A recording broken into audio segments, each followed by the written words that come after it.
All right. Hello, everybody. Welcome to today's water cooler chat, where we talk about all things Livepeer, whether it's delegating, orchestrating, transcoding, developing, or anything to do with Livepeer. We are here to ask some questions and seek answers. So, no topics are off limits, and yeah, welcome.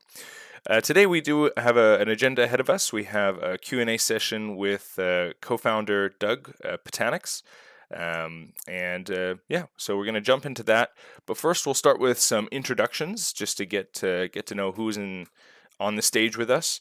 And if you're in the audience, please just raise your hand, and we'll invite you up to the stage. So I'll start with introducing myself. We'll do topics maybe afterwards if we have time, but we'll just do introductions so we know who's all here. So I'll start. I'm Titan, been running the Titan Node Orchestrator since April of 2021. Great to be here. Alvin, would you like to introduce yourself? Hi everyone, I'm Alvin. I am the community lead for Livepeer. Hello everyone. Very good. Thank you for joining us, Alvin. Always great to hear from you. Ben, would you like to introduce yourself? Hey everyone, Ben, been running the Authority Null Orchestrator since November 2021. Looking forward to hearing from Doug today. Very cool. Thank you for joining us. Chase, would you like to introduce yourself? Hi everyone, it's Chase here with Chase Media. I've been running the node for about a year. And yeah, hello to everyone and looking forward to hearing from DOV. Thank you. Thank you so much for joining us. Flo, would you like to introduce yourself? Hello everyone, I'm Flo from Moscow. I'm orchestrator from about 4 months, and I'm looking for to see about the Q&A today. Very good. Thank you. Thank you so much for joining us. Varies, would you like to introduce yourself? Hey, I'm Virus. I've been running the virus.eth orchestrator since 4 years now. Very good. Thank you for joining us. Papa Bear, introduce yourself. Sure, I am Papa Bear. I have been running the Solar Farm Orchestrator since July of 2021, and as always, glad to be here. Thank you for joining us. Interpreter, would you like to introduce yourself? I see it just joined us. I'll come back to Interpreter. Pawn, would you like to introduce yourself? Good evening, everyone. I'm Pon. I've been running my own orchestrator since April 2022. Very good. Thank you for joining us. I see we have someone new here. I'm going to try and pronounce it. Les Series. Would you like to introduce yourself?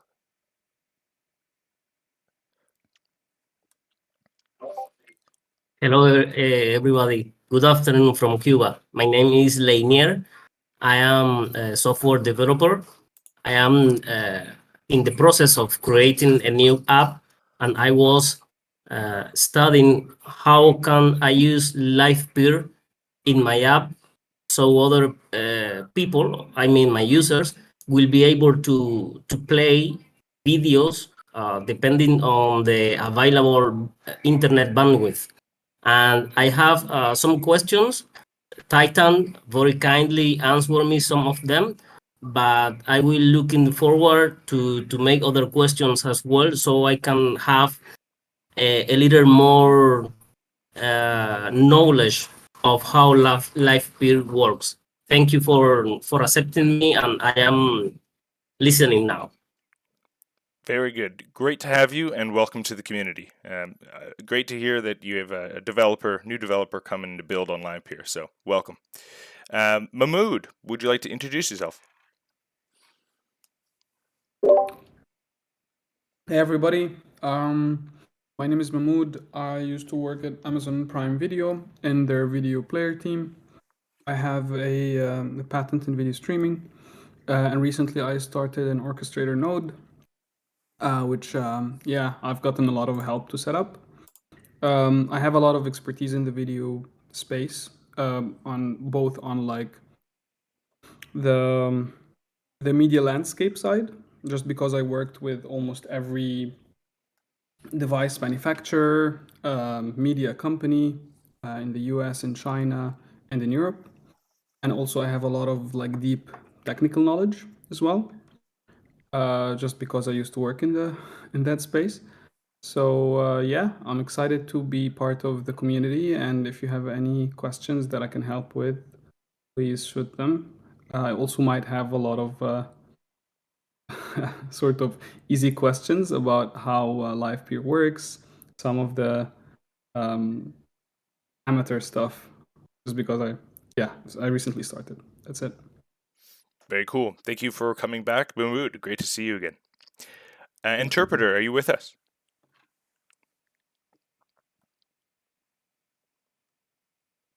How about John with Elite Encoder? Are you with us? I see you're in the audience. You're a regular.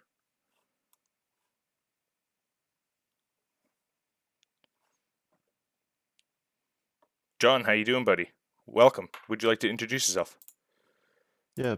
Hey, everyone. This is John with Elite Encoder.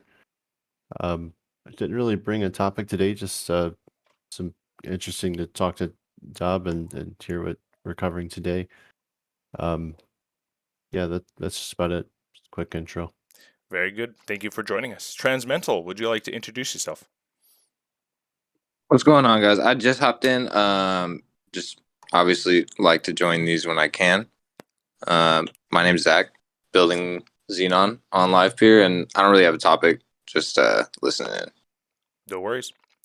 Great. Yeah, you're like the last person to do. I just grabbed you on stage since I saw you. So, great. Okay, we've gone through everyone. Thank you so much for joining us. As people come in, just invite yourself up or come in at any time if you want to chime in on the conversation. We'll move on to Doug. Doug, you're with us. Thank you so much for taking time out of your day. Would you like to do a quick introduction of who you are and what you do? Yeah, sure thing. Good to be here. I always like to join these when I can, and then unfortunately, like some meeting always comes up or I can't make it. But yeah, great to join today.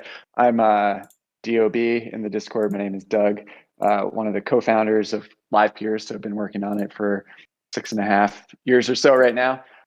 Used to run a orchestrator node for the first few years, and then I kind of gave up the spot in order to make space for people that were, kind of running with better setups and had GPUs live and everything. So little out of touch with the hands-on experience that you all have on a day-to-day basis, but good to connect and hear what's on your mind.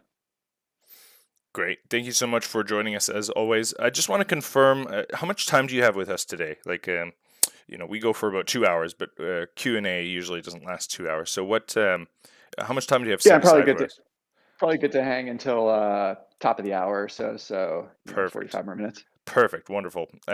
Great. So let's just jump into it. I'm sure people have questions, but you had mentioned to me, I'd like to start off with maybe a topic that you would have, which is an update or a roadmap or something that you've been thinking of. Do you want to share your thoughts with the community and what you have, what your ideas are so far? Yeah, what I think I mentioned to Titan was that in the past year, maybe even couple of years, a lot of my attention has been on generating demand for Livepeer. So how do we build the right product with Livepeer Studio? How do we go out and support the right builders building apps? This still is super important. Maybe the most important thing we can be doing to make sure that the network is useful, our video encoding software is useful. We're really meeting the needs of developers. But when I look forward to the next few months, I kind of want to return focus to something I spent a lot of time doing in the early days, and something that's maybe gotten less attention lately, and that's actually community and decentralization, and kind of returning to the decentralization roadmap a little bit. I don't have any big presentation to give today, but I'll kind of throw out there 2 areas, and it'll be good to talk with this group about a couple of them if people are interested. One area of decentralization that I think is important is around the sort of the control and the security and the upgradability of the Livepeer protocol itself. So thinking about how the protocol evolves and their updates and how we make economic updates to the protocol itself. Right now, still, even though we have decentralized governance to kind of propose and vote on those things, the actual control to implement them is a little bit centralized, and be good to spread that out. And then the second area that I think is important for us to think about is sort of the public goods funding mechanisms and how, people making great contributions to the Livepeer project can attract the funding that they need in order to be able to spend their time doing that. And we have, we can get into it. We have inflation funding built into the protocol, which all our node operators are firmly aware of through the inflation rewards and the reward cut and whatnot. We also have the grants node, and that's kind of intended to be community driven, but a little bit centralized in terms of how it's operated as well. And so thinking about how we can kind of tackle this kind of public goods funding area as well. So hopefully in the next like 3 or 4 months, we can make significant progress on decentralizing both of those. And again, happy to talk with this group about ideas, reactions, feedback on those areas. Very good. So I wrote down 2 notes here. I basically broke it down into two categories. One is the control and upgradability of the protocol, and the other one is public goods funding. So how do you fund these kind of things? Let's start with the first one, which is the control and upgradability of the protocol. Can you tell us how control of the protocol currently happens? How centralized is it, and where do you see weaknesses? Yeah, right. So back in the origins of the project, we published a decentralization roadmap, and it talked about sort of the path to becoming fully decentralized over time. And early on, you deploy this alpha version of this protocol, and you know that there's going to be potential bugs in it and things that need to be upgraded for scaling reasons, for security reasons. And so, everyone should be going in eyes open, knowing that the core team sort of has the control to pause the protocol, to fix bugs, to make upgrades as needed. And that was a good thing because sure enough, we were able to safeguard and protect all the stakeholders in the network as bugs were found and as potential issues with the protocol were found, and as the protocol needed to kind of upgrade and scale to become useful. And then a couple of years ago, we said, okay, this is running pretty stably, pretty reliably. We've expanded the orchestrator set much further. Let's actually start to make progress towards more on this path of decentralization of governance. And what we did was we created this sort of on-chain in-protocol governance framework where people could post an LPT deposit and they could make a proposal on-chain that orchestrators could vote on and delegators could show up and vote on. And if those upgrades were approved, then the security committee, which was a set of key holders, still kind of within the core Livepeer team, kind of agreed socially to execute the results of those votes. And there's even been code written that sort of sets the number of things in place where you can like deploy code for the upgrade, and you can set timing for the upgrade and whatnot, so that it can be on a path to being automatically executed depending on the outcome of these votes. And that hasn't been fully enabled yet. It could be, but a couple key points there. One is, the whole community voted and ratified and approved this process, and everyone knows the steps that they can follow to propose and make changes to the Livepeer protocol. So that is a good thing. But on the other hand, you still have a few core team members with kind of the multi-sig keys to actually execute those upgrades, and you could see that as a point of risk or a point of centralization. And so I think there's a question that we should ask is like, how do you take the next steps, and what should the next steps look like? Because on the one hand, you could say, well, you don't want any key holders, you want everything to go through votes and governance, but then you lose the ability to very quickly fix bugs or jump on security issues and protect user funds.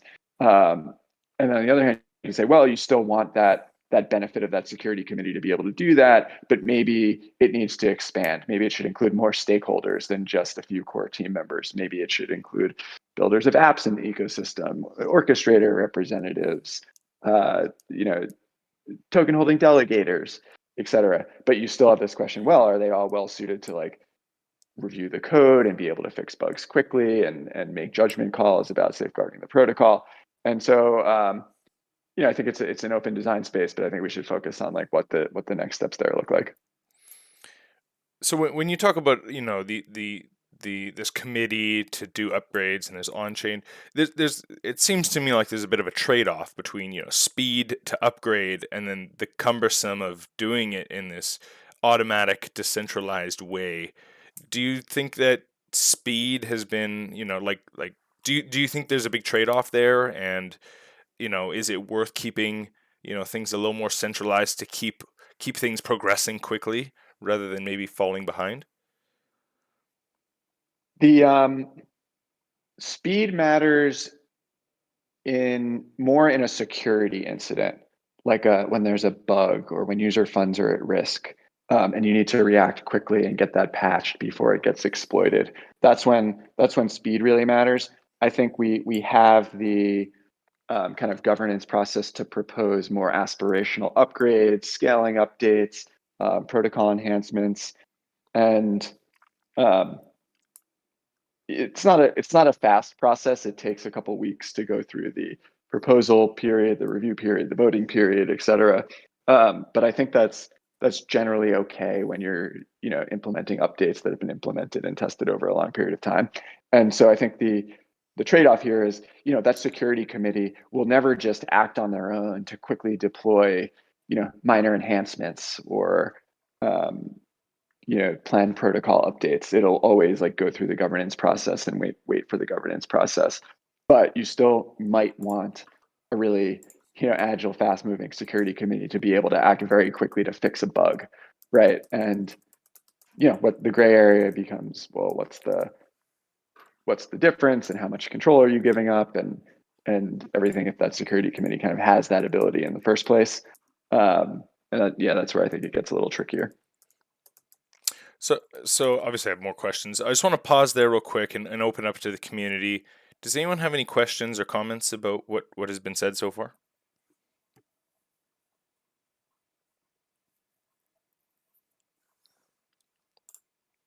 What do people think? Like, do people value the fact that there's a, you know, quote unquote security committee that can jump in on a moment's notice in order to patch a bug and prevent any, you know, catastrophic failures in the protocol? I assume this is hopefully viewed as a positive. I mean, in my opinion, I was actually going to ask, like, what's the benefit of trying to decentralize that? What's the benefit of trying to centralize it? Or sorry, to decentralize it?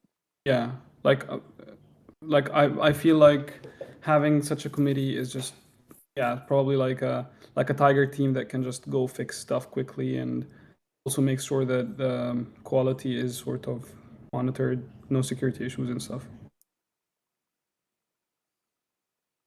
What do we gain from decentralizing? Yeah, that's a really good question. I think that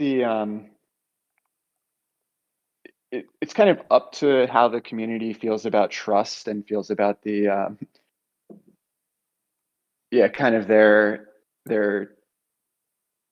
ownership and their empowerment to participate in this protocol without the fear that there's just a small group of people who really do have that power and that control to make any update, to make any changes, et cetera. So I don't think when you look at like what's the benefit of fully decentralizing it, I don't think there's a huge benefit to kind of getting rid of the concept entirely and making it very slow or impossible to fix issues or jump on bugs. But along the spectrum of decentralization, there might be an opportunity to, you know, make it very clear how people get added to that committee, removed from that committee, how long they're serving on it for, what sort of, you know, powers they do have versus don't have.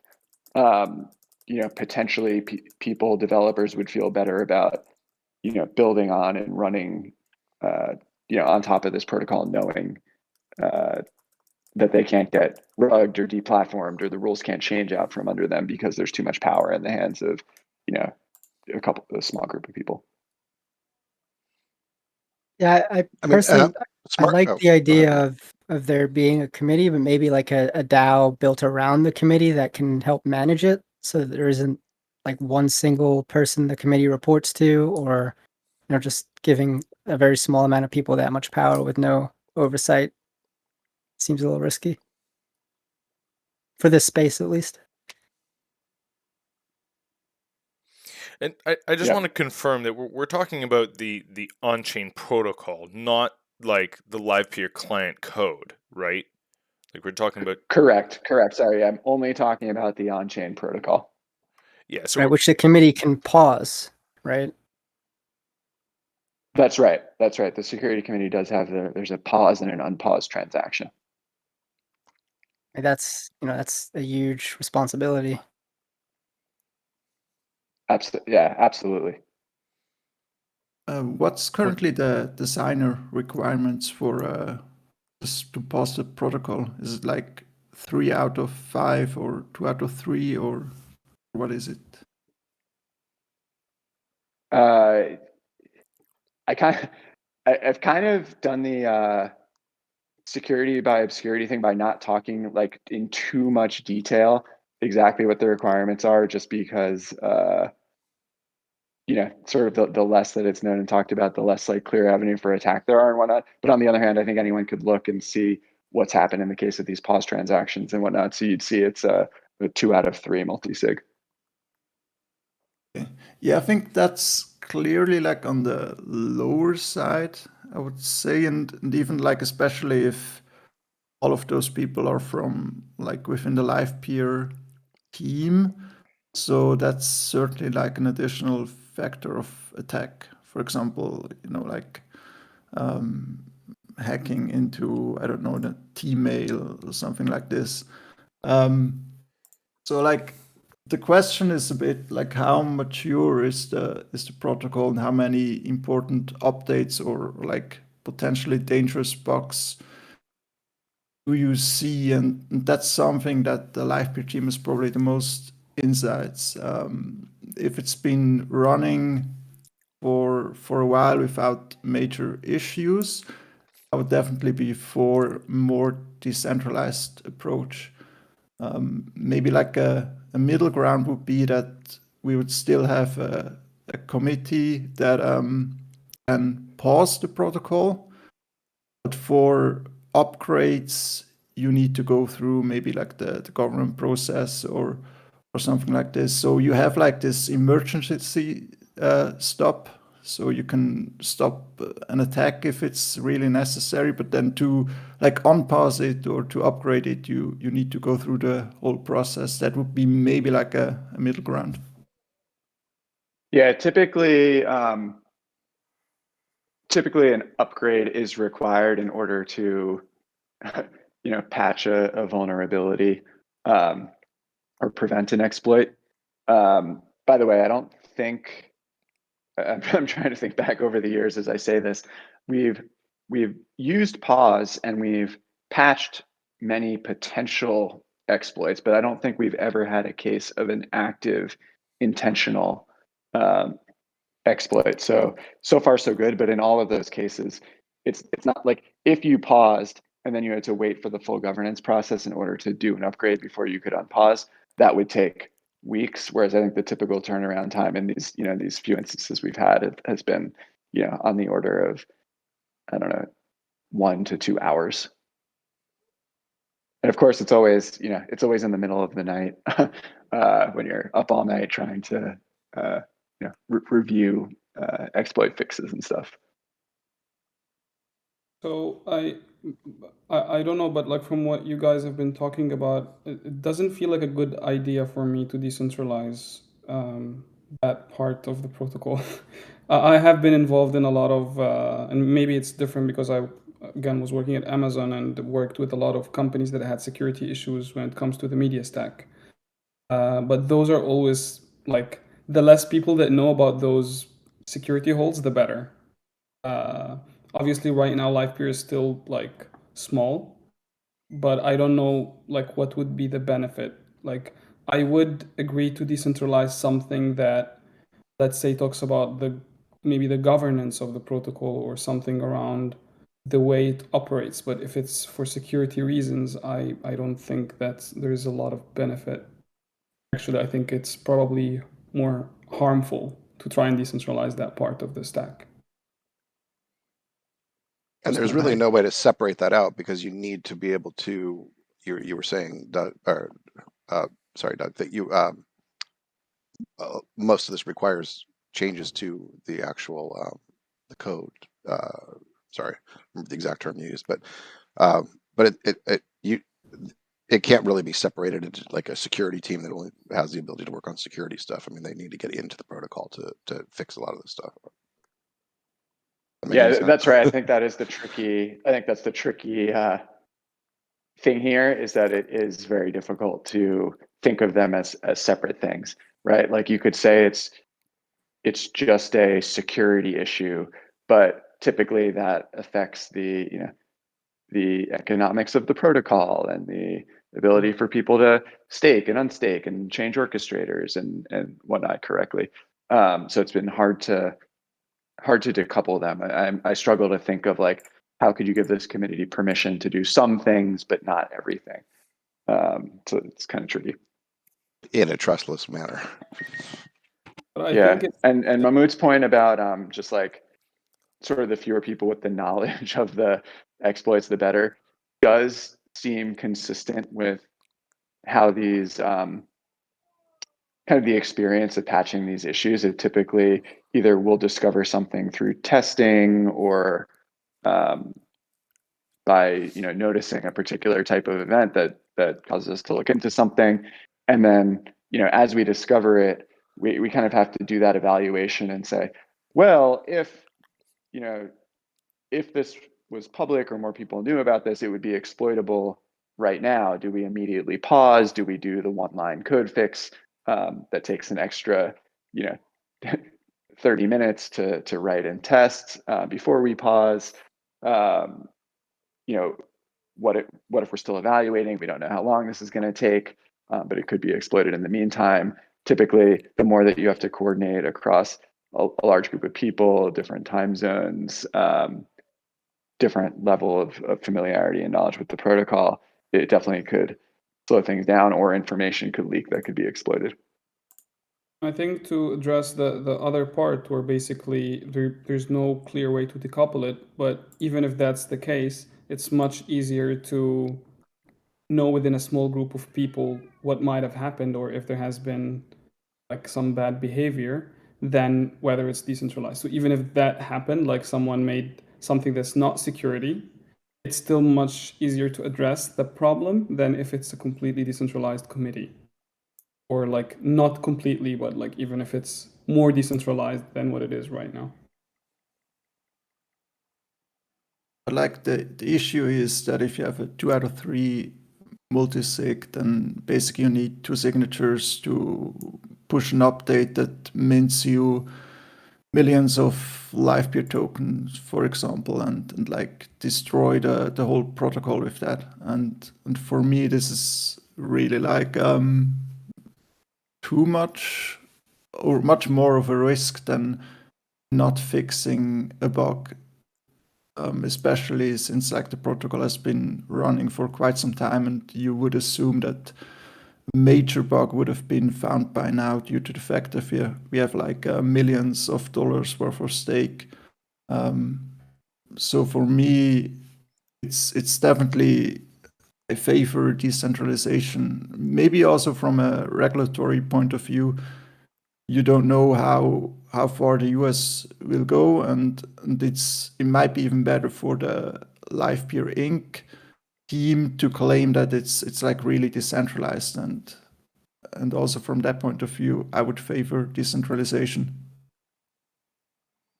That's right. Thanks for bringing that up. Yeah, everyone lives in different countries around the world, but I'm based in the US. This is a US-based project, and we've seen that kind of US regulatory bodies consider, is the protocol sufficiently decentralized? Could a core team just disappear overnight, and would everything still continue to run according to plan? And in many ways, Livepeer is great on that front. The answer is yes, of course, the protocol will continue to go on. On the other hand, it's instances like this where there's no method for evolution of the protocol outside of just forking it all together. Unless this decentralizes further. Well, I like Varys' point of the different type of vulnerabilities. Being in the crypto space since 2013, I'd say one of I definitely see more vulnerability in social hacks than I do in technical hacks, and I think the crypto community really, especially the technical people, they focus on technical hacks incessantly, but they never talk about social attacks because those are actually probably more common and less talked about. And so extracting those 2 out of 3 keys from those individuals would actually be a much low barrier to entry or low hanging fruit than it would be on a technical basis, from my experience being in the space. So it's interesting that that was brought up. But any other comments on that? I have a question for Varys on that. How many people, would you feel more comfortable with having to sign off on things like this? I mean, as short from going completely decentralized. And yeah, there's always the issue of speed, right? If you have like a 7 out of 10 multisig, then you need to act fast, and you need all those 7 people to sign, so you might lose like the speed aspect. That's why, especially like in DeFi, I like protocols that maybe just have like a pause function and not like an update or upgrade function. So all they can do is like pause to stop the fund draining or something like this, and then you need like you have maybe like a time lock or something like this to continue the protocol. So I don't think it makes sense to just increase the multi-sig, because then you have this trade-off of speed. no, that's a really good point. Let me just for feedback, let me throw out, a potential first step. And I'm curious if people feel this would be a good step or it makes no difference whatsoever. I guess there's two components to it. One is, hey, should it just be increased from 2 of 3 to 3 of 5? And then the second, so that means you need 3 signers instead of 2 signers, and that makes the sort of social attack that Titan and Virus were referring to less easy, right? And then the second thing here would be, hey, would it help if we just made it sort of, what's the word? I don't know, transparent in terms of who is on this committee. So who are the 5 holders? How do they get added and how do they get removed? And that could be through the traditional governance process, for example, where people would make a proposal that would say, add this key holder, remove this key holder. And then that way it would be quote unquote decentralized in that all the orchestrators and token holders would have the power and the ability to update the key holders, even though there would still be this elected committee that would have the ability to move quick, and they wouldn't get removed if they didn't want to be, and as long as they followed that committed social convention of when they will and when they will not use their keys. Knowing who those people are seems like might be a kind of a big risk and open them up to be an easy target for an attack.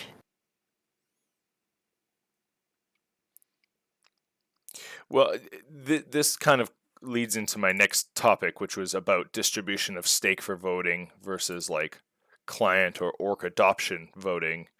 So, one issue with having stake voted key holders is the distribution of stake. What we just saw on Uniswap happen and the controversy over that. Would we be opening ourselves up to a governance model which we already have, it's already implemented, but would be controversial for whales potentially, or is there really no better option? Because otherwise it's just a self-elected group, in which case there is no vote from or maybe there's a different type of vote. I don't know, but I'm stake weighted voting is a hot topic right now. So that would be an interesting thing to add to the complexity of this question. Yeah, definitely. Sorry, I didn't mean to open that can of worms as to whether stake weighted voting is the best mechanism here. I think there's other options where we could say, hey, what are the different stakeholder groups? There's app developers, there's orchestrators, there's investors, there's core team members. Maybe they, each get one or two representatives on the committee or something like. There's lots of different mechanisms you could use, but yeah, I think that just the notion that they would be addable and removable via some form of decentralized control, does that matter to this group? I think it would matter to Livepeer Inc. a lot to distance themselves from the protocol. And I think it would empower token holders more ability to have say or engagement in the protocol. So I think those would be positives.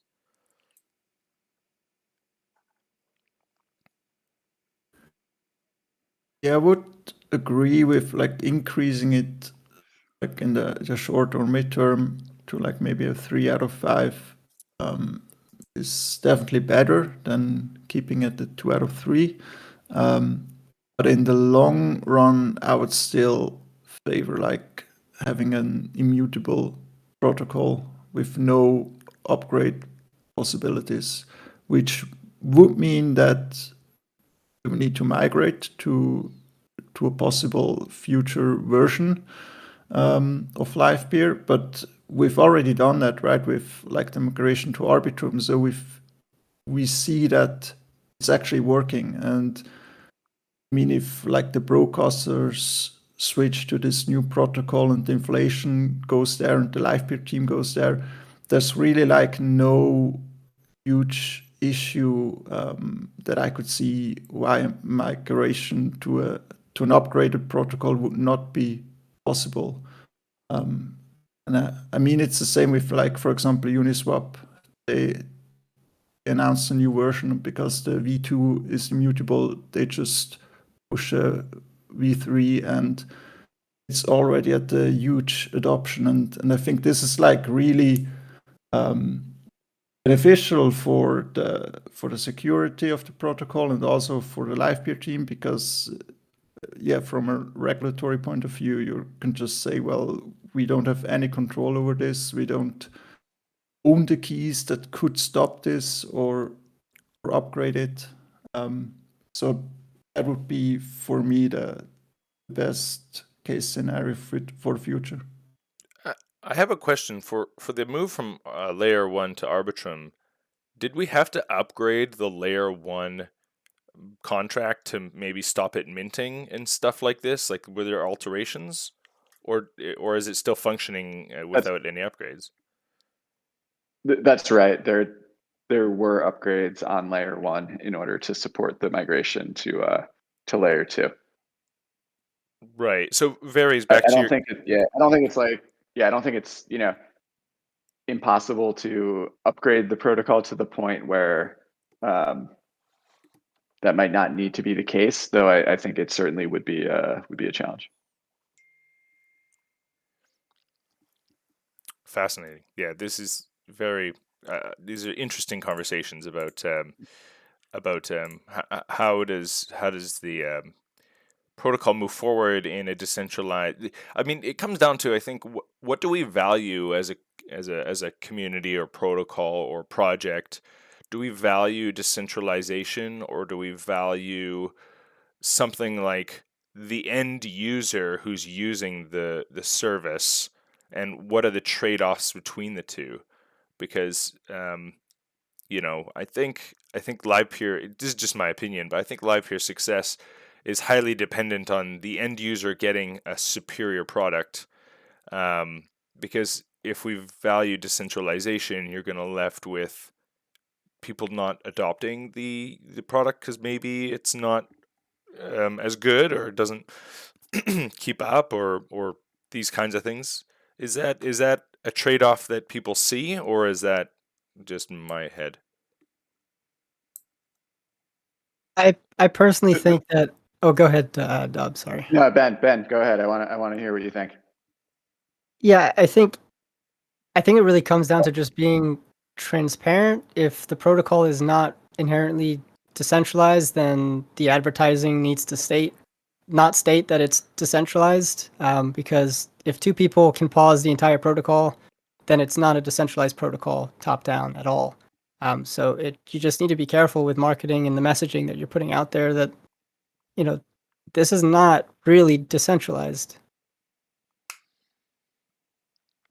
Okay, so yeah, interesting take there. I mean, it's what you said is true in one respect, and in the other respect, people are using this infrastructure that's run by 100 node operators with, many individual transcoders in their pools in some cases all around the world and coordinated by this protocol. So in a way, it's very decentralized, but there is that centralization vector in terms of the possibility of it, if you will, and of course the upgradability, which opens the door to everything. And I do think there is value in like the credibly neutral position of getting away from that ability and that control, that would encourage other builders to actually take the chance and build on top of this protocol. And I think it's like, to Titan's point, kind of valuing the end user versus valuing decentralization. I think if you look at like the time curve of where Livepeer is in its journey, it's beginning to show that it can be really valuable for the end user through like the Livepeer Studio product and even the beginning of sort of the Catalyst node software itself. Like as that kind of proof becomes clearer and clearer and the experience for the end user gets better and better, then I think you have the opportunity to push even further on that decentralization spectrum where you want more products like Livepeer Studio to be built to serve, different use cases, different types of end users, different market niches, integrated with different technologies directly under the hood. And I'm just worried that like people wouldn't do that. People wouldn't, build their product or their business on top of this protocol if, like Ben said, it's two people within the company that runs Livepeer Studio just have the ability to pause it on them, right? I think that's a tough position to be in. If it is paused, can we as node operators still operate, or is that completely shut down? Can we not process transactions at all? I believe if it's paused, you cannot redeem tickets in that moment. You can accept work and you can encode video off chain. And I have to look at the implement, like that's kind of a client implementation thing. So will the broadcaster and the orchestrator continue to transact and encode video? I think it will, but I have to double check that. Because winning tickets can be redeemed within a round or two. Like I can receive a winning ticket, store it in my database, and just redeem it later. It's not going to stop, or let the winning ticket completely expire. I don't even need to redeem it in order for me to continue doing work. Right. I'm kind of thinking like long-term regulators come around and say, hey, you need to like turn this off, and it's paused permanently. What happens to the node operators? I'm assuming they can't earn inflationary rewards either. We fork it. That's right, you fork it. We put a fork in it, and then we eat it for dinner. Yeah, it seems like a really complicated issue, and I see Mahmoud's point as well. I mean, for speed and security, you don't really want to decentralize that piece, but at the same time, I don't know. It's just there's a lot of pieces there. It's real tough. One question I have about the smart contracts and protocol code, is that version controlled somewhere, or is that inherent to the way the blockchain stores those contracts? Or is that something that, like, if a proposal's made, and we usually go through LIP, but is that something that I guess the community can engage on, like smart contract code and other protocol changes, kind of like we do with other GitHub work today? Yeah, absolutely. The protocol repo is in GitHub, so definitely clone it. You'll have the whole version history of all the smart contracts and changes, and then all the previous existing versions of the contracts kind of remain live on the Ethereum blockchain and the Arbitrum blockchain, and it's documented in the I think if you Google Livepeer deployed contract addresses, you can see the whole history of all the previous contracts with all the code. So yeah, that's all there. To Titan's point, can always be forked, which is a great defensible position for the decentralization of the protocol. The downside, like you guys alluded to, it would be complex, right? I think all of you can fork it, but you don't have the ability to mint new Livepeer token on the existing LPT contract address. So you'd have to fork the LPT token as well, and then you sort of lose all of the liquidity pools, exchange integrations, staking product integrations, etc. So there would be work to do, but users could continue to get their video encoded and pay with PM tickets as long as the orchestrator community was forming a network and running the network. I have a question that, and again, like I haven't been involved so deeply when like shit hits the fan, what's gonna happen? But is really decentralization in that specific team, is it really gonna prevent, let's say, if the SEC wants to like come down on the protocol, is it really gonna prevent it? Like, if they really wanna stop that protocol, they really don't have a way other than this team?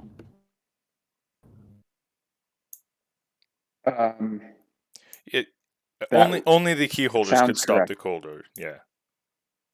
No, but I mean, like technically, if they wanna like stop that from existing, like I bet they have a lot of tools to just like, I don't know, ask DEXs to just remove LPT from any of the DEXs or centralized exchange. Like that could be a way. Like, okay, you keep the protocol, but the tokens have no value.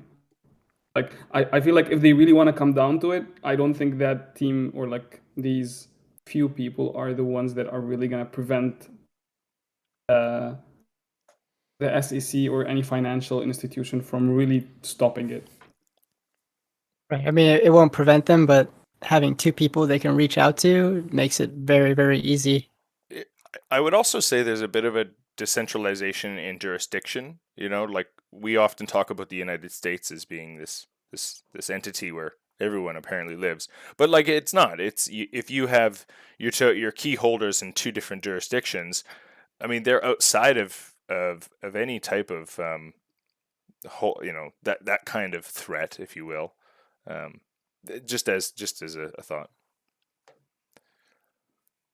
And to Mahmoud's point, if so-called DEXs are really decentralized, then you can't just delist the tokens. I mean, what's happening on Uniswap, for example, is that on their official front end, they have to remove some tokens, but there are like dozens of community-hosted front ends, like forks up, where you have like no restrictions, and there's always the possibility to directly interact with the contracts on Ethereum, and through that you can trade any token on Uniswap or really any DEX that is really decentralized.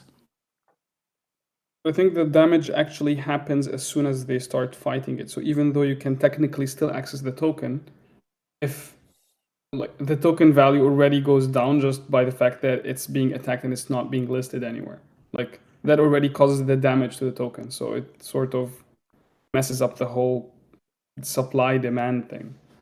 People just don't want to trade on a token that doesn't exist on an exchange.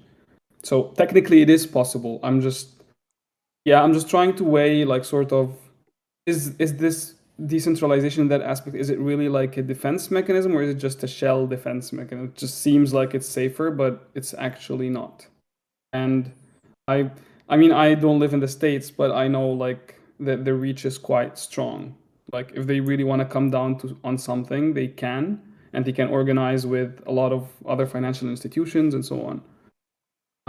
So I'm trying to weigh like, is it actually better to decentralize in that sense, or is it just gonna make us feel better, but still if they really want to hurt the protocol they can, and it's better to prioritize speed and security over that?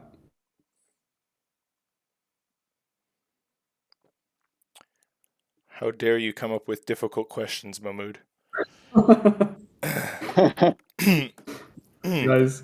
So We only have like 10 minutes left, and we've done a deep dive. I have like other things to cover. Can we move on from this topic?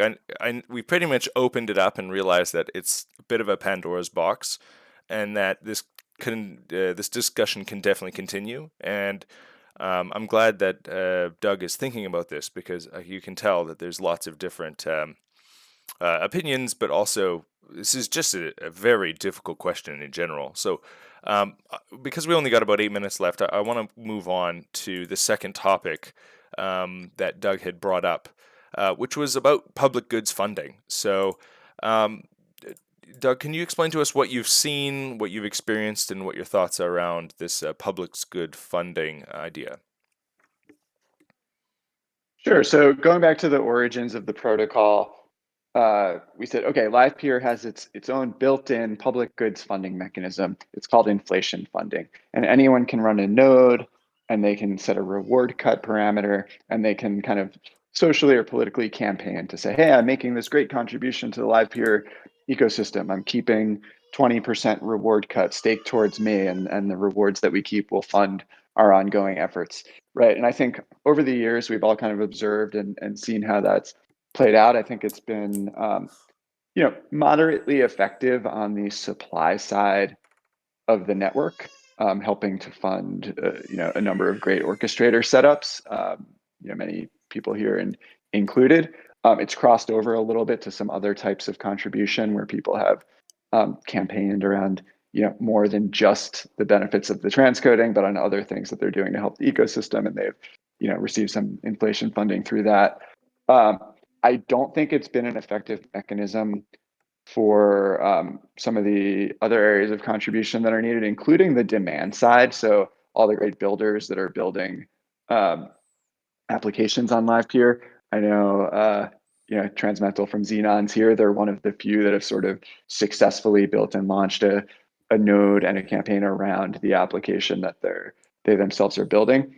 But so instead, kind of the builder ecosystem has had to tap into sources of funding through other means, including the grants program, which actually is a beneficiary of inflation funding through the community node. Through sort of sponsorship with Livepeer Inc. that maybe gives credits to use for running on the infrastructure in some cases. But I think we have a moment to look at how the economics of the protocol are playing out, how the incentives are working out, and to think about, hey, what sort of economic updates or practices or policies could this community put in place to better sort of fund public goods on the builder side when it comes to Livepeer. And that's builder in terms of demand side users, but also builder in terms of again, sort of non-centralized contribution to the core technology that everyone builds on. So all the developer libraries and integrations with other technologies like IPFS and Arweave and storage and all these sorts of things. And so I know we don't have a ton of time, but even just looking at things like, hey, should the grants node have some way to attract more funding through the protocol? And should it be governed a little bit more in a decentralized manner where more stakeholders have input into what gets funded and how things get funded through grants? So I'll stop talking there to open it up a little bit.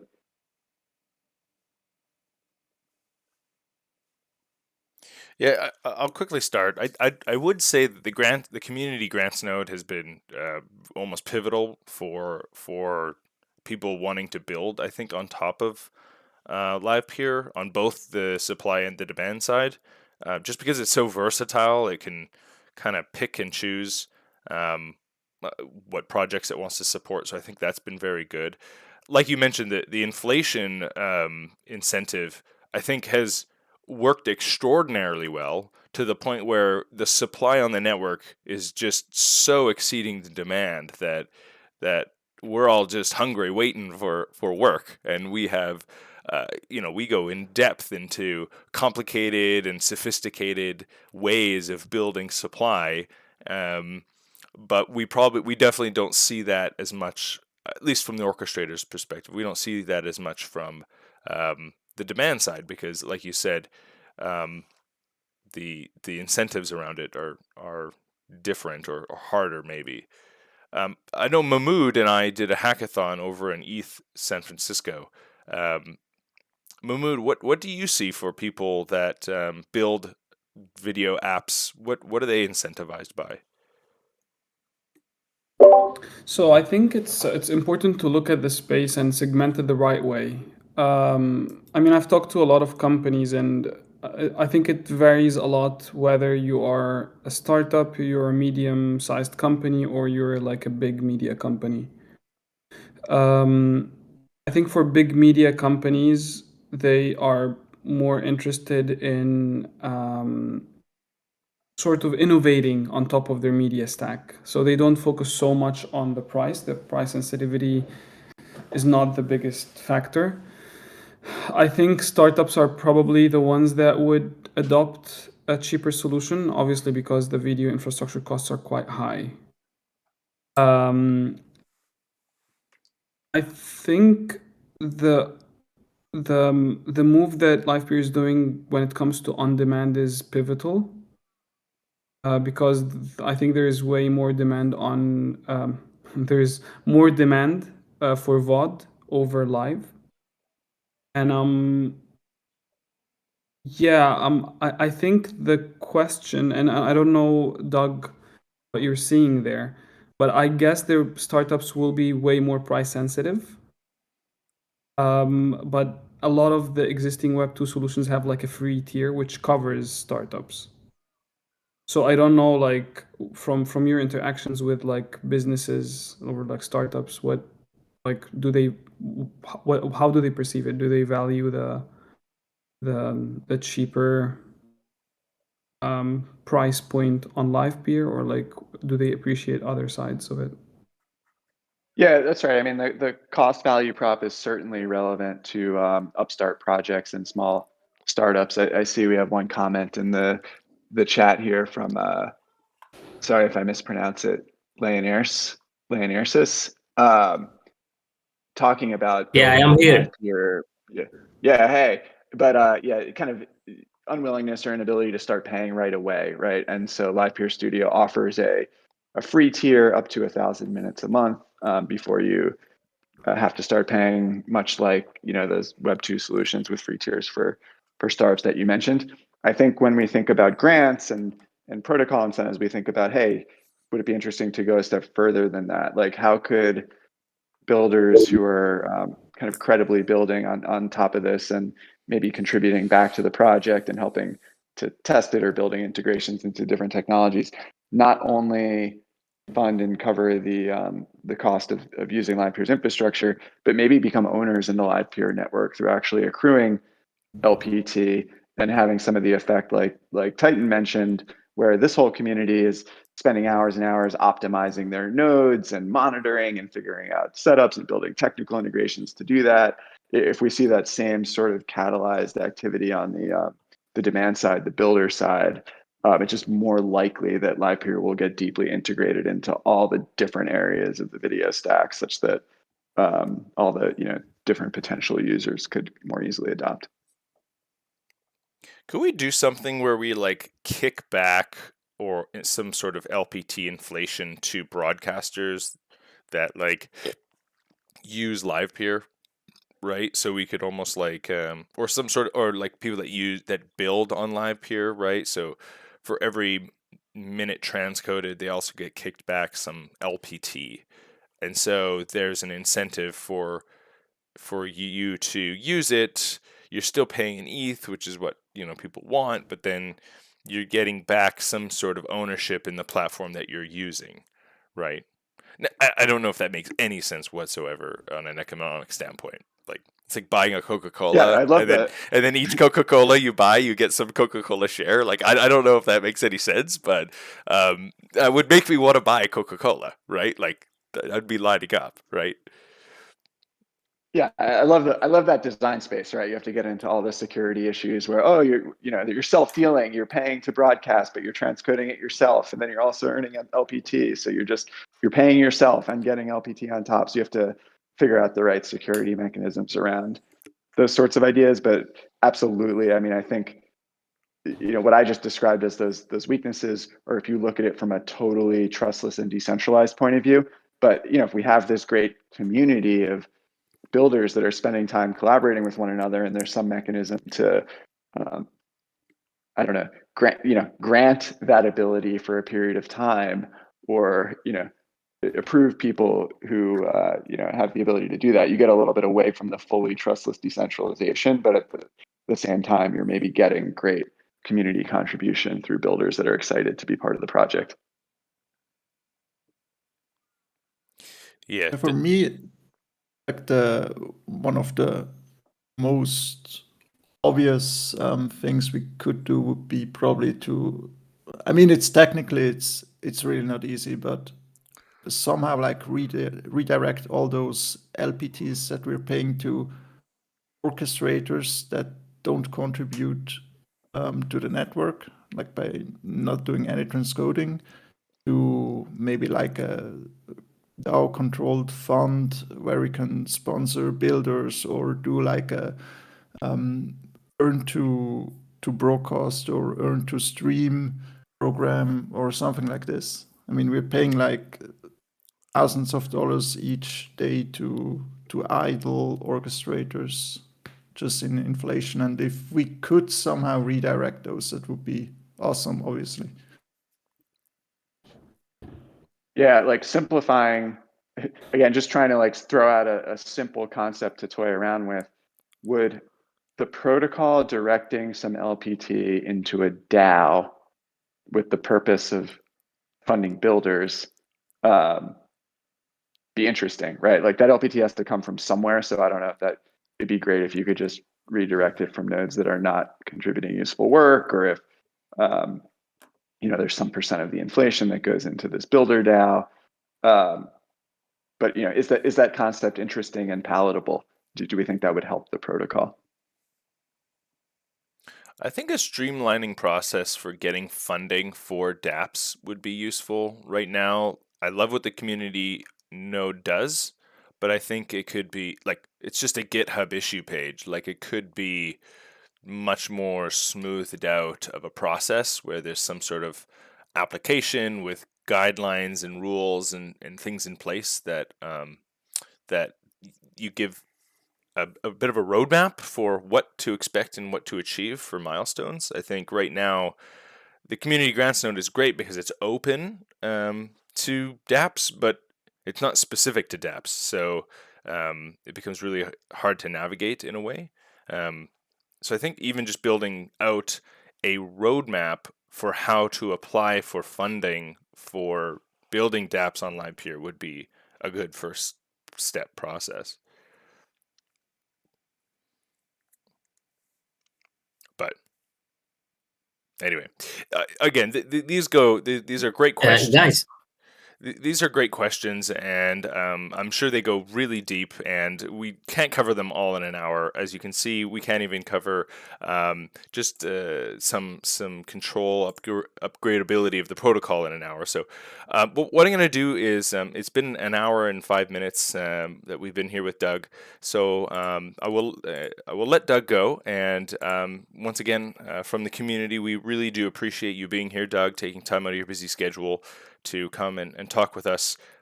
We always do appreciate these Q&A sessions when we get to talk to people about the protocol in general and educate us. And we'll be publishing this on LensTube. So if you are watching this on LensTube, please drop a comment, or if you want to rewatch anything or missed anything, please follow it on LensTube. Any last comments anyone wants to make before we sign off here? I guess thanks, Doug, for making the time, and yeah, I love the conversation, guys. It was super useful. Yeah, thank you, Doug. Awesome. Appreciate Yeah, it. thanks. Yeah, sure. Thanks for suggesting it. Like I said, I want to drop by these Monday chats far more often. I don't know if I can always be off mute and at the center of it, but it was fun. So I will probably be publishing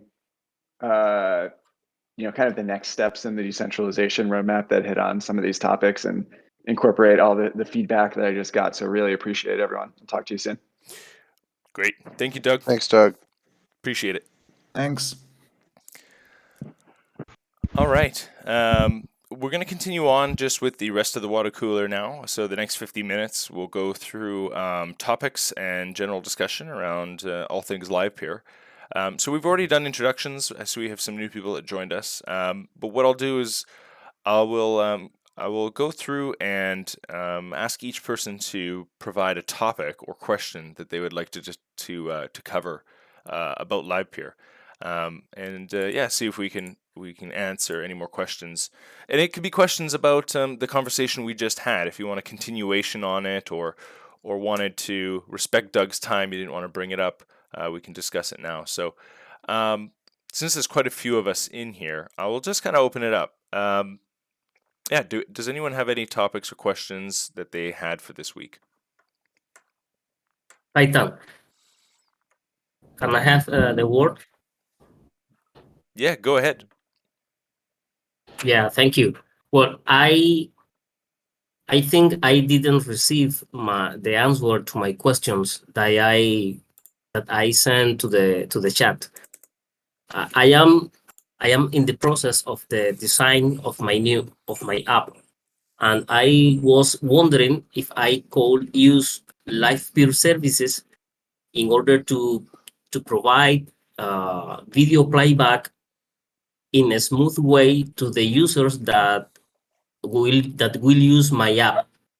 But since Livepeer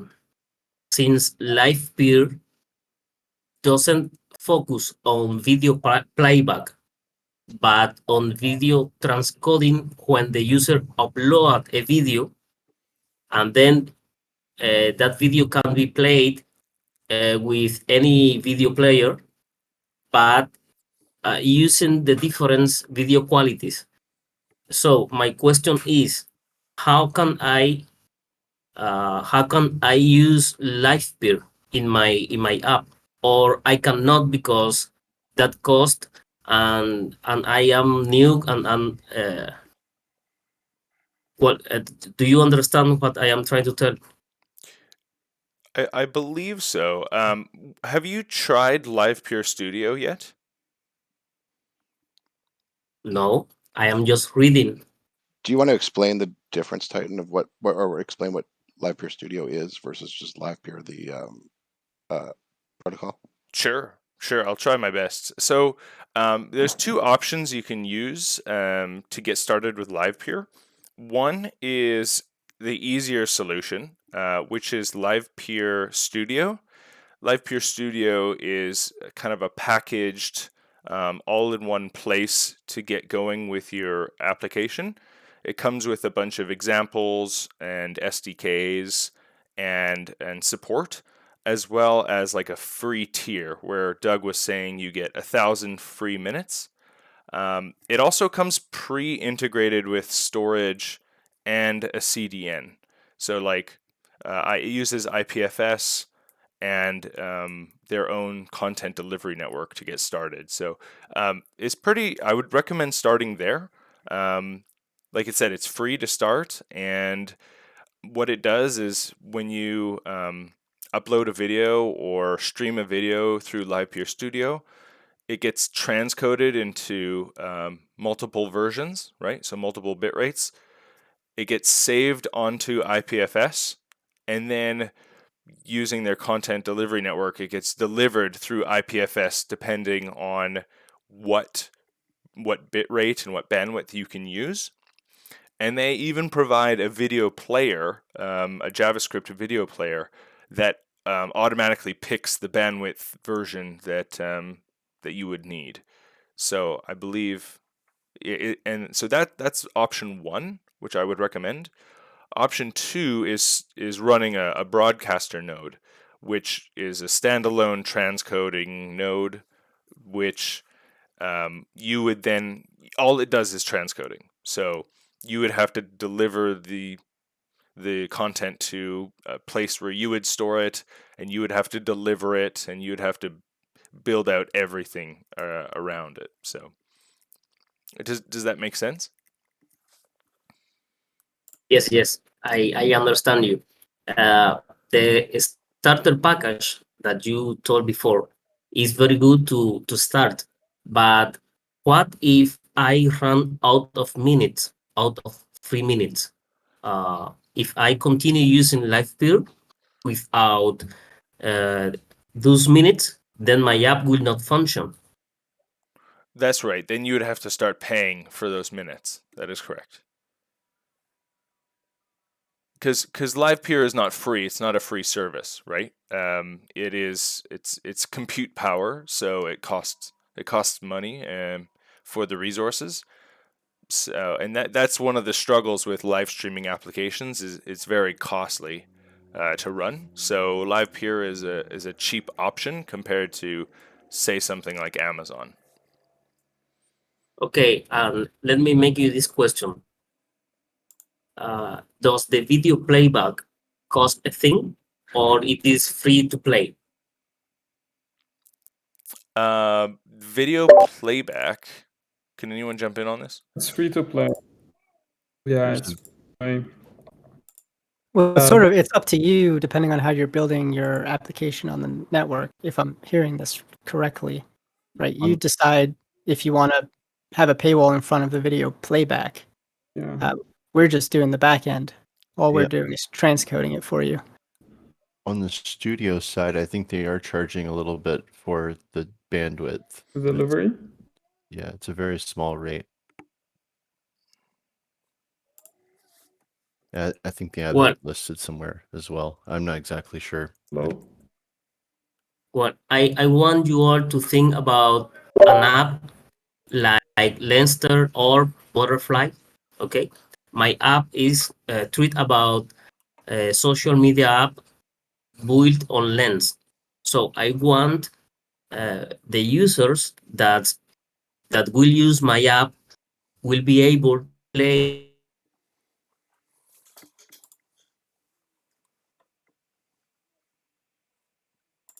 Livepeer cost or it is free. Well, video infrastructure is not free, no matter what you do. So, yeah, you can definitely build on top of Livepeer Studio for free to get started, but you're gonna have to find a way to monetize paying for the video infrastructure. As for the an example of a JavaScript player that is I believe free when you use, well, it's just a player. Here it is. I believe it's in Livepeer-JS. I'll put it in the water cooler chat. It's 2 channels above us, and it's a link to an example of the player, the JavaScript player that is built on top of Livepeer. Yeah, no matter which path you go, whether you're looking at Studio or you're running your own Livepeer software, like for broadcasting node, if you want to do something like lens integration for your app, you'll have to develop that integration within your application. And I don't think Livepeer Studio provides anything that clicks with that. Yeah, that would be a custom. That would be your own code, right? Yeah. So, yeah, you'd be building. There's a lot of trade-offs there. That's a feature that is more browser implementation related. Yeah.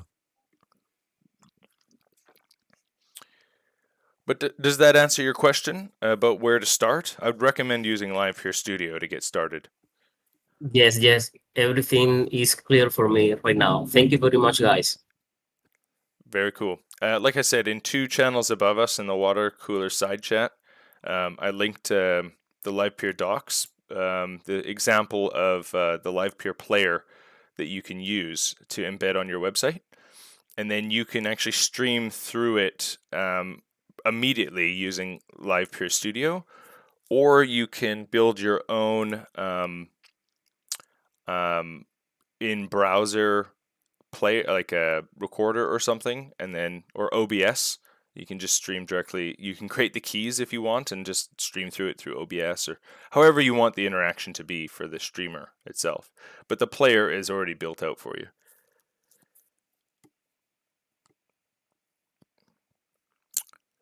Very cool. Great. Any other comments or questions or topics we wanted to talk about this week that anyone had? I have a quick thing. Mahmood asked a question in the side chat that is actually a topic we've talked about before, and I'm really interested to hear his feedback on it. And that's whether or not we are calculating price per pixel with the decode as well as just encode, which we know that we're currently not actually calculating the decode, only the encode for price. So I'm wondering what you think about that, Mahmood, and if you think that's something that we should be actively trying to change so that encode is or decode is factored do you in. guys hear me? Yes. Hello? Can you hear us? That's the question. Yeah. Hello? Hello, sir? We can hear you, but there he He's goes. gone. Yeah, no. No. He was having this problem with his AirPods before. Yeah, for some reason I don't know what's happening with Discord, but yeah, I heard the question. I think so the way AWS does it is that they have like an input, like you pay for the input stream and also for the output, like what do you wanna the output of the elemental pipeline look like? I think it makes more sense to actually do the decode, not the encode, because the decode is what that's actually what your codec does. It takes the encode, and then depending on the different formats that you want to transcode to, that's actually the actual work that your computer does. So I think it's more fair to do it on the decode pixel, not the encode.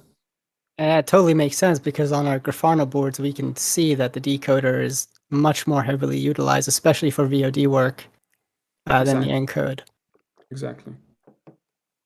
So it makes more sense. I think it's fair because in that sense you could provide the same stream, and one would transcode to like many different formats and so on, and the other would do like just I don't know, like much less work, and they would still get paid the same according to the existing model. So I don't think that's very fair. Would we want to focus on doing both sides, or is it computationally better just to do decode? Like, is there a reason for only doing the decode or the encode other than laziness?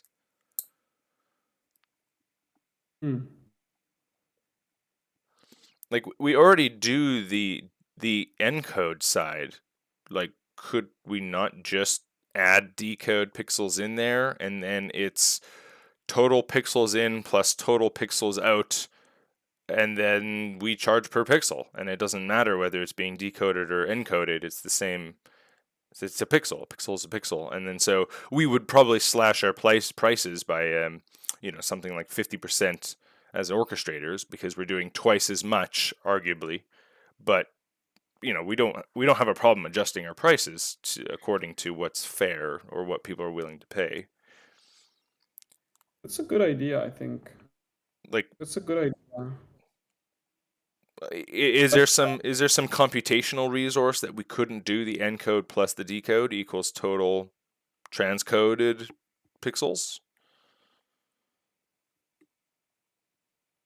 So right now, when we transcode for applications, is there like a specific codec profile that we use? Like, do we have?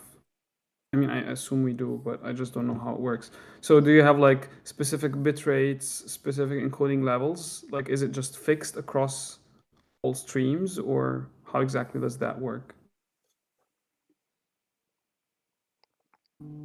John, you probably know something about this. As far as I know, the quality would be the same, but obviously the different formats that we support the output on are going to vary by what the broadcaster requests. Because is there when the broadcaster sends something through, they get to choose what bit rates they want to come back, Oh, they do. Yeah, yeah. It's in their JSON file of what Yeah. they. And when you say bitrate, you're not talking about resolution, but actual Oh, hold on. speed. Slow down. I don't know what I'm talking about. Just wait. It is not. They're not asking for bitrate. They're asking for resolution. That's what I thought. Yeah. But they are setting the bitrate somewhere, right? Is that just not in the... that's where they're broadcasting into us. Yeah. Yeah. We're receiving that bitrate and keyframe, and that's where the decoder gets hit probably the most. Why is it that when I use the benchmark and I do the full 4 renditions, the 720, 480, 360, 240, why does my encoder get used more than my decoder when doing a benchmark? Because the pixels that add up in the encoder are still less than the decoded 1080p. But it uses more, it's using more power. With the benchmark, I don't think there's any other settings there apart from resolution. So I don't think there's anything else that would really hit the decoder. I think the Discord chat's kind of rugged because Papa Bear wasn't. I don't think some people were hearing Papa Bear. But yeah. Anyways, I was trying to comment on something, but I don't think that I was coming through either. The Discord chat's a little rugged. Yeah. Whoa. Can you guys hear me? And now. That's so weird. I was talking, and then when I came back, you guys were in the exact same spot when I restarted. So I don't know if it's delayed or what, but I guess you could hear me because you were answering me. I know that when you're doing the sorry if I'm just jumping in over anyone, because I don't know what was going on, but you're good. During on that JSON file for the test streams, you could put a bitrate and a resolution in there because I've changed it around, and there's a spot where you can do all that. We on Xenon, I've actually asked our DevOps guy that's been working on all of our Catalyst and broadcaster config stuff if there's a way to specify the desired output bitrate, and it seems like we're only able to specify the resolutions that we want. So I don't actually think that the broadcaster can choose the output bitrate. I think that the output bitrate is naturally a factor of what the input bitrate is. What do you mean it's a factor of the input bitrate? Like if the input bitrate from the stream is X, then that will impact the output bitrate of the transcoded resolutions. That sounds correct. I don't know if that's necessarily the case unless it's configured to be that way. But you could change the bitrate if you want as part of the encoder. I don't know if Livepeer is configured that way, but it's not a must. I mean, they definitely should have the ability to do that because that's a huge part when you're delivering a lot of streams to someone to be able to choose the bitrate you're sending out. I mean, yeah, I'm just talking about the configuration flag. Oh yeah. No, I'm just saying Livepeer really should make that an option if it's right. It's also because can I share some findings that we've been having? I've been talking to Ben in the Xenon Discord about some of our we've been uploading a ton of VODs and getting those transcoded through Livepeer, and we've actually had to rework our VOD processor to essentially send a smoke test through Livepeer. So what we do is we send the first 3 segments through and make sure that there's no errors before we actually bulk the rest of the segments up and send them as parallel jobs. Because what we found is sometimes Livepeer will have some undesired results on certain segments, and you'll get video that one segment is bad or didn't get transcoded, and it kind of messes up the whole playback. So we're still trying to figure out what exactly. It seems to only happen with certain codecs of video. I'm talking about VODs, not streams, at this point. but it's certainly interesting. Like we found out that Livepeer doesn't handle VP9 encoded MP4s very well, or at all, really. So yeah, that makes sense. Yeah, But- the supported formats are pretty limited on Livepeer right now.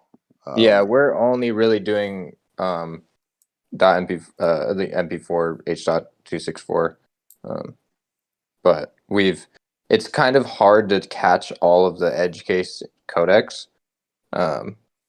So like so for us to not just limit it and say you can only upload H.264 MP4s, we just do this smoke test and basically send 3 test segments of whatever video comes into our VOD processor, and then based on what we get back from Livepeer, if it's successful, then we send the rest of the video.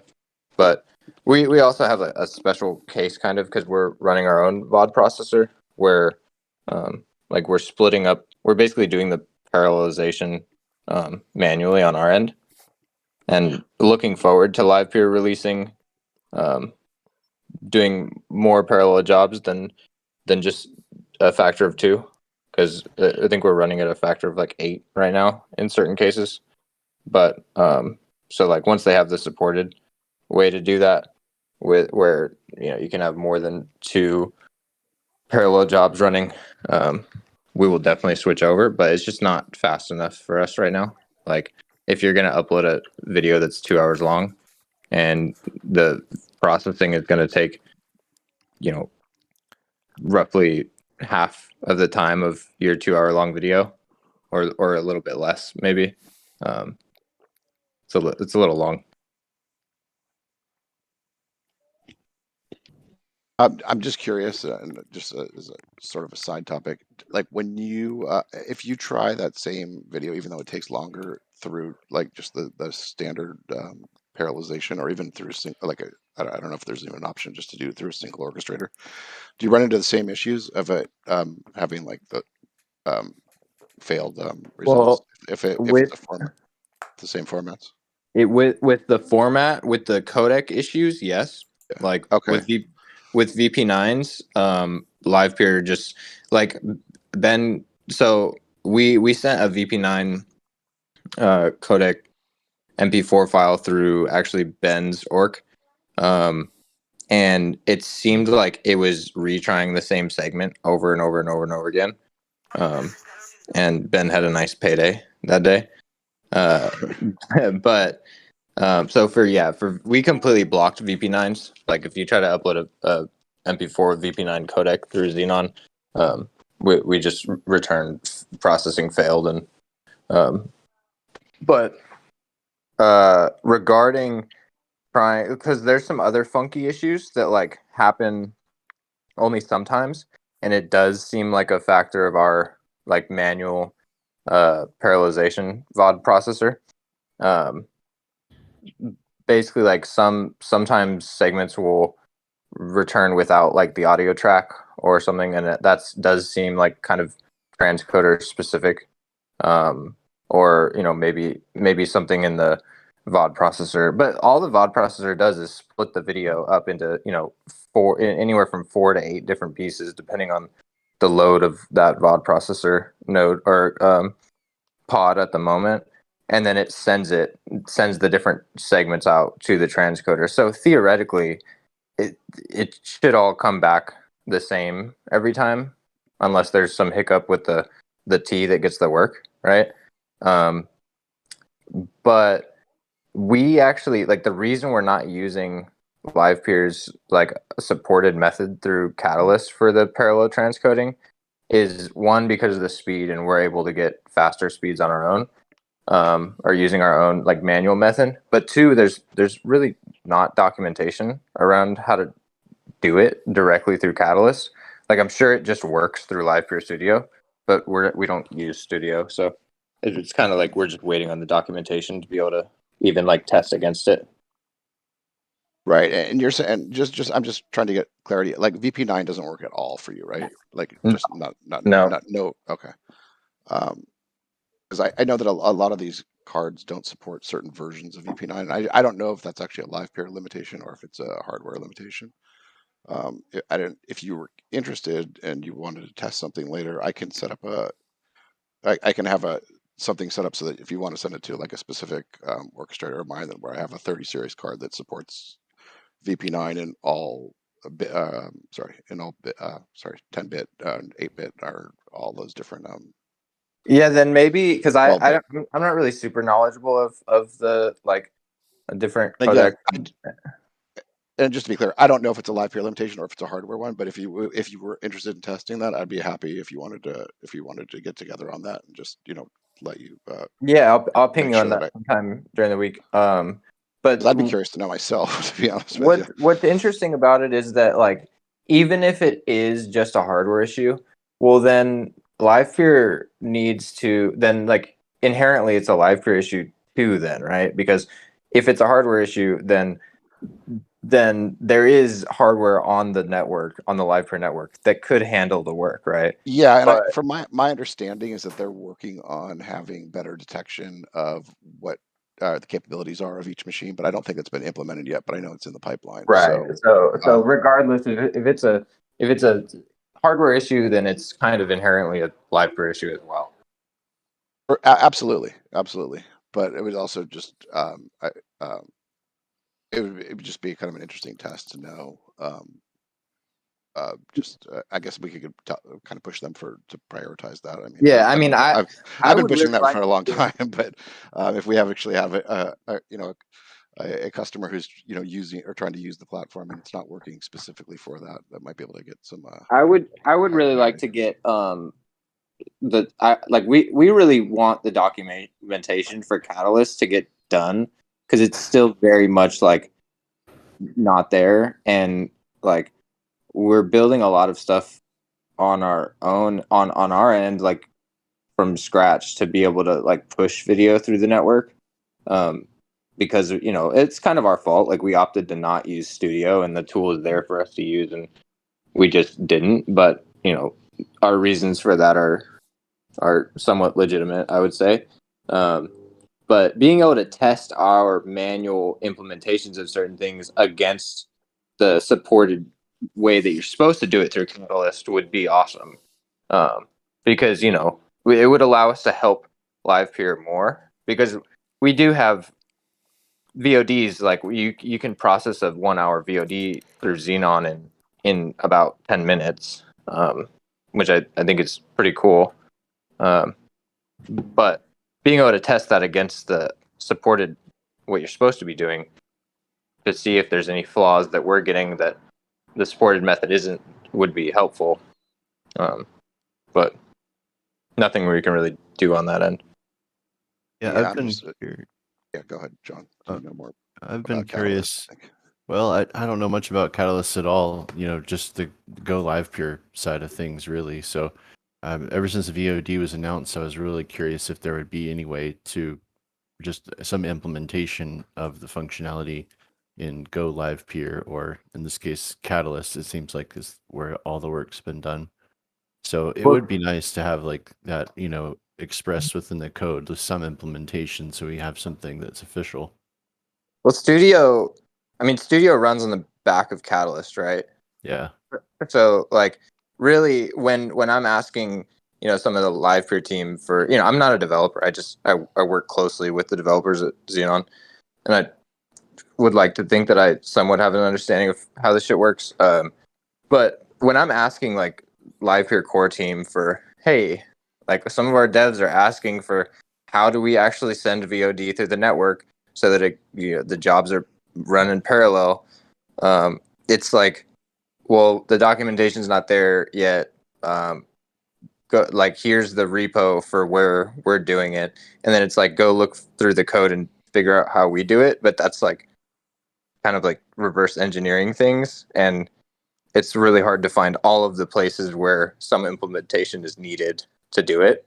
So that's why, like, we have a Python script running in Kubernetes to like break down a video into different chunks or different like collections of segments, and then we send the jobs out individually. is it a matter of queuing all the videos into like a work queue, and then is it also a matter of breaking each video? Yeah. So first, like I can give a like high level breakdown of what happens on Xenon specifically is the user uploads the file into a bucket. Then once it's fully uploaded, there's on the front end there's a button that says publish. Once the front end sends that publish message down, we use Kafka.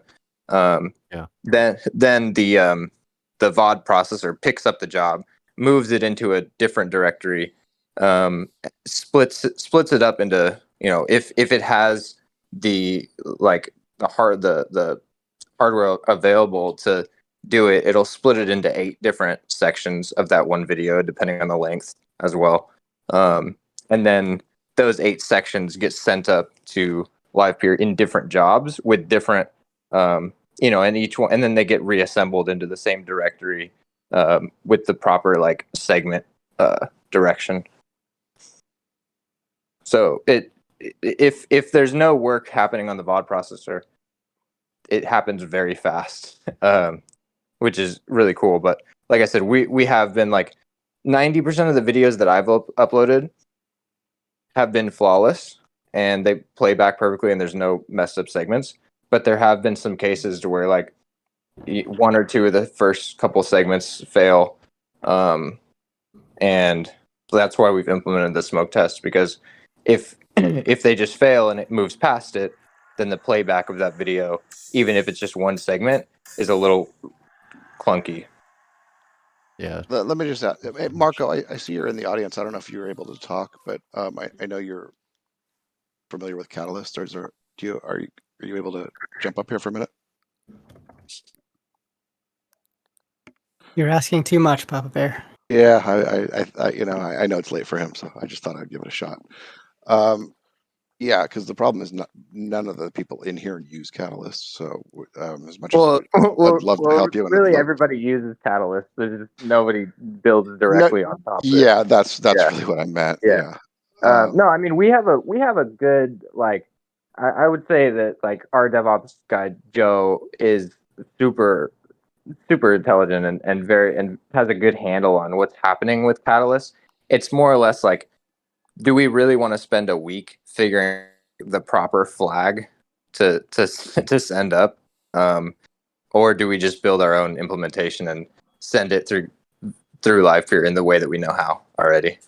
Yeah, no, I totally get it, and I can feel the frustration and I understand it. So that's why I'm just trying to. Have you guys ever like been in direct contact with Thelema? I think his name. I don't know how to pronounce his full name. No, but I've been talking to Tom a lot. THOM. And he's been probably the most valuable resource so far as working with the VOD side of things. So it's we're patiently waiting. We're definitely not frustrated. Everything is working well. We're just having to kind of find ways to not let because we don't want bad videos on our platform, as far as like that's subjective, but we don't want videos that have like flaws when it comes to the transcoding, right? Like we want just want them to work, right? So we're having to like I think we already actually pushed it up to our production website, but we have some safeguards against, like I said, we do the smoke test, and then if we do get a failed segment in the middle of the video, because we only smoke test the first 3 segments, if we do get a failed segment, we retry it 3 times. And then we kind of give it up and just mark the video as failed. So we have some good like fallbacks in place. It's just I'm sure that like the issues that the core team at Livepeer are working on with VOD are probably the same issues that we're experiencing as far as like segments failing. So it's we're being patient, but we definitely have had to add our own safeguards to just protect the quality of the platform. Yeah, no, I would recommend, if you haven't, just also creating GitHub issues over this, just so that it doesn't, so they know that there's people trying to use like these specific issues that you're running into, and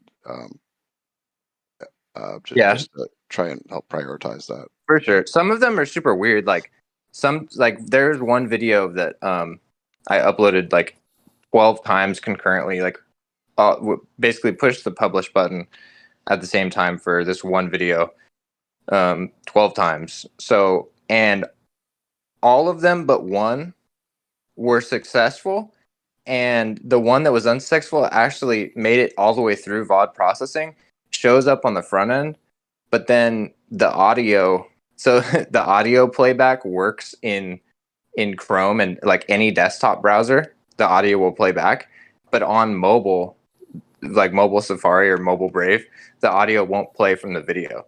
So it's like sometimes some of it is like we're trying to like That's weird. figuring out, oh, is this is this our player having an issue here, or but it have you kind of opened? Did can't you open be. the files up and see like what codec it's using for the?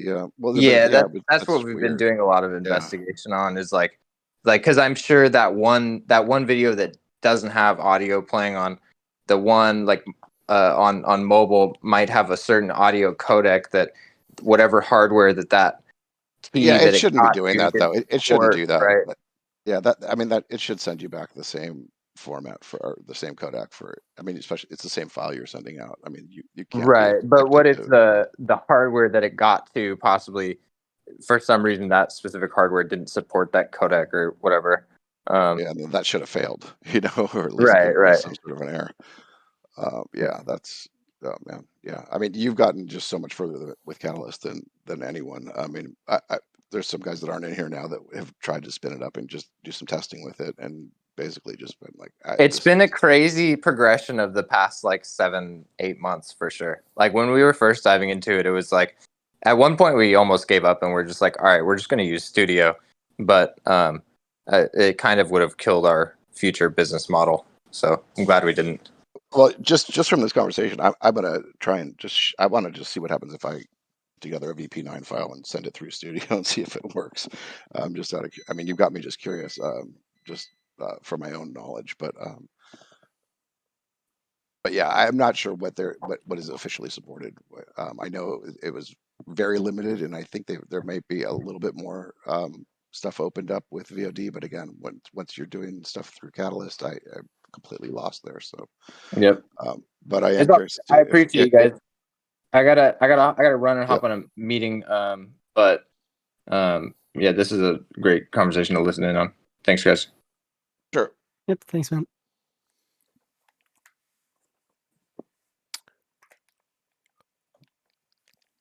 Well, there you go. Very interesting. Although I didn't really participate in much of that, but it's great. It's interesting. Yeah, but I mean, with the push though for VOD, I would, it kills me when I hear the stories like this of like just the poor documentation and just not knowing all the formats that are supported and not supported and that kind of stuff. I know it's new, but I think it's a big weak spot in Livepeer right now. Yeah, well, and I try to upload videos to Orb app, and they're having issues. And I've even submitted them like videos that I've tried to upload that don't get uploaded, and they're working on it. And I'm thinking, I wonder if they're having the same problems as Xenon, which is just like they don't even know what's supported, right? That's terrible to hear. Shit. So I uploaded a video to Orb yesterday, and it took forever to go. I mean, it was like, I want to say like 10 minutes for like it was a 10-second clip maybe.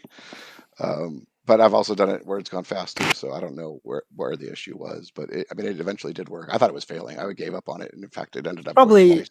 It's probably all going to the Binance though. Right. That's another issue is that, we really should, I'd love to know what's going on with that and figure out if there's a way to exclude O's that aren't transcoding from even being in the selection process, because we don't want this type of, we don't want users to have to run into stuff like this that can be avoidable.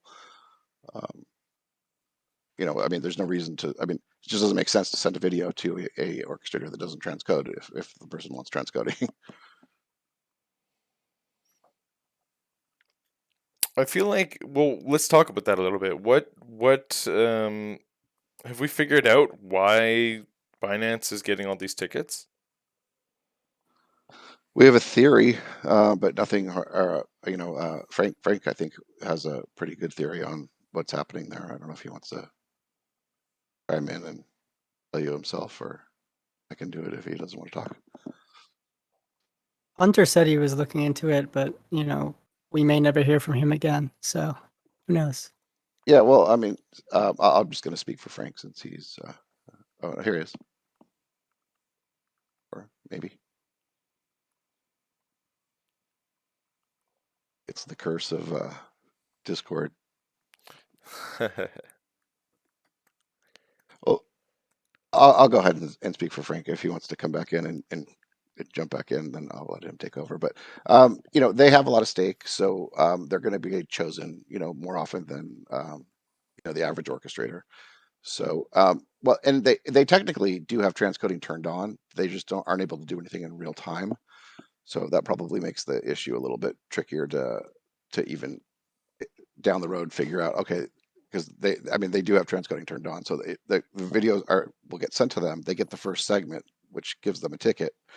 They're going to get more tickets than the average orchestrator does because they get that first segment ticket, and that's the one that when you get it, if it happens to be a winner, it's a winner whether you're able to transcode it or not. So they're getting basically a lot of shots at tickets. I probably didn't say it as elegantly as Frank is thinking it, but I think that kind of sums up the what Frank's theory is on that. I mean, it makes the most sense of anything I can think of. Clearly, they're not doing a lot of transcoding if they can't transcode in real time. So they're not doing they're not getting a lot of work in successfully transcoding. So I think it's just a lot of starts, a lot of one segment, and then we passes off to someone else. So, it hurts the network that there's that extra delay and having to transfer over to another org. But what's with the one-way per pixel thing? Because that also doesn't add up. Well, I thought that too, but then based on Frank's comment and I tested it doesn't change your chance of winning. It only changes your chance of winning if you're actually transcoding. If first segment, you still have the same win prob as if you're that's tied into ticket EV. So I tried changing it down to one way per pixel versus 900. And I have the same chance of winning on that. But the problem is you won't get another ticket for a long time. You don't get as many tickets. You'll get a lot less tickets. Right. So the first ticket kind of preloads you. It's like almost like a deposit, but you keep the deposit and then you don't do any transcoding. I know. How many of those is he getting to? What is he at? Like 3 ETH this month? Or no, not this month. For the year. Okay. Over the year. But still, I mean, he's still to be pretty lucky to. Like, if you're only getting one segment. I forget how much stake they have, and I don't know if it's gone down over time. I mean, I think at one point they may have had more stake even. So I think they were just getting a lot of segments. I mean, it makes sense. And it seems like the first segment would be a bad time to try to claim a ticket just for system resource reasons. Like if it, I know just that from a protocol design. Yeah, for efficiency, because there's a lot going on in that first segment to try to make sure it comes through fast enough. If there's any RPC call required for block watcher or anything, maybe if it did that on the... You would definitely know more about that than I do. So what does that look like for the end user? I mean, that's terrible. Yeah. Right? Well, I mean, there's got to obviously be some sort of delay. Yeah, where it goes to the next. Yeah, it could affect that initial latency, I guess, but also, I mean, it should bounce to another orchestrator and everything should work fine. But, I mean, I can understand why it probably was coded that way to do the first segment just to make sure that you got paid for every potential. Yeah, no, I understand why it would be coded that way too, because I mean, otherwise, I mean, you have to make sure that they have money to pay you before you're doing the work. I mean, I guess one of the sides has to trust the other one, so. You would think too, like that would be like if that was a winning ticket, like, you have to claim the ticket. There's like work going on that the O has to do at that stage. I don't know if it's a good idea to do it on that first segment or not. Really, like I wonder how often those continue to It doesn't take a lot transcode. of processing though to claim a ticket. I don't think, does it? It shouldn't. I mean, as long as it's not blocking, to the. I wouldn't think it would be. I mean, if it did, it would cause problems in any time you're winning a ticket with your Yeah. streams, I would think. So Yeah, I think that shouldn't be a problem. I think they're just getting a lot of chances basically, and when you have a lot of probably stake, wouldn't be a problem though. that seems to pay off to the tune of about 3 ETH a year. It probably wouldn't hurt to put that as a second or fourth segment or something.